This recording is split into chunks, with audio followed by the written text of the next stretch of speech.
বাংলাদেশের অধিকাংশ মানুষের হজ উমরাহ কবুল হয় না। কেন বলছি কথাটা তা বলতেছি, আগে এই ভিডিওটা একটু দেখে নেন।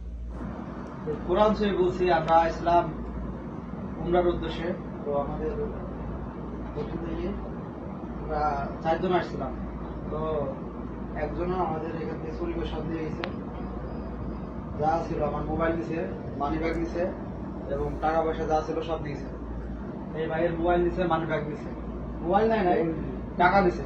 ওই ভাইয়ের মোবাইল নাই মোবাইল চার্জার নিছে এবং টাকা নিছে এবং আমার মোবাইল নিছে সহ কিছু টাকা ছিল। হজ করতে গিয়া যদি আপনি করেন চুরি, হজ করতে গিয়া যদি আপনি নেশা জাতীয় দ্রব্য নিয়ে ধরা পড়েন, হজ করতে যাওয়ার পরে যদি আপনার কাছে মনে হয় আমি টাকাটাই লস করছি, হজ করার উদ্দেশ্য যদি হয় লোক দেখানো, তাইলে আপনার হজ কিভাবে কবুল হবে? তাইলে আপনার ওমরা কিভাবে কবুল হবে? আমরা কেন ওমরা করতে যাই? কেন যেন আল্লাহ তাআলা আমাদের প্রতি একটু অনুগ্রহ করে, আমাদের পূর্বের সকল গুনাহ মাফ করে আমাদেরকে একটু ভালোবাসে। এই কারণে তো আমরা ওমরা করতে যাই, হজ করতে যাই।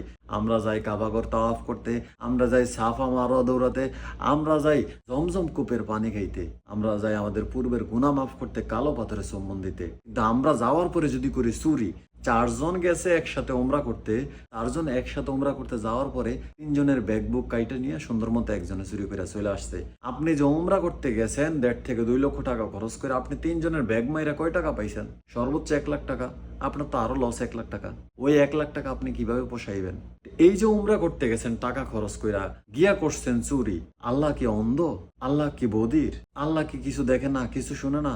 আপনি কি মনে করতেছেন? কার সাথে খেলতে আছেন? কারে কি বুঝাইতেছেন? আপনি টাকা পয়সা খরচ করে উমরা করতে গেছেন আল্লাহর সন্তুষ্টি লাভের জন্য, আপনি গিয়া করছেন চুরি। কয়েকদিন আগে নিউজ দেখলাম যে মাদক দ্রব্য নিয়ে গেছে উমরা করার সময়, নিয়ে ওইখানে বিক্রি করার জন্য। আপনার টার্গেটে যদি থাকে এটা, আপনার হজ উমরা কেমনে কবুল হইব? আপনার টার্গেটে যদি থাকে আপনি লোক দেখাইবেন, লোক দেখানোর পরে কেমনে হইব? ম্যাক্সিমাম হজ করে যারা এখন, শতকরা 90%-এরই লোক দেখানো, যে আমারে কইব হাজি আমি হজ করে আইছি, এই অবস্থা। আর তার উপর হজ করে আসার পরে যখন দেখে যে অ্যাকাউন্ট থেকে 3 লক্ষ 4 লক্ষ টাকা, ম্যাক্সিমাম টাইম 6 লক্ষ 7 লক্ষ টাকা চলে যায়, তখন মনে করে যে হাই রে এতগুলা টাকা চলে গেল হজ করতে গিয়া। ম্যাক্সিমাম মানুষ এইরকম করে। ভাই আপনি আমার ভুল বুঝতে পারেন, কিন্তু ম্যাক্সিমাম মানুষ এইরকম করে। তাহলে তার হজ কিভাবে কবুল হবে? আল্লাহ আলাম, আল্লাহ ভালো জানে। কিন্তু আমি বলতে পারি, যতটুকু আমি জানি, লোক দেখানো কোনো ইবাদত কবুল হয় না। এবং যে ইবাদত করার পর আপনার আফসোস মনে হয়, ওই ইবাদতও কবুল হয় না।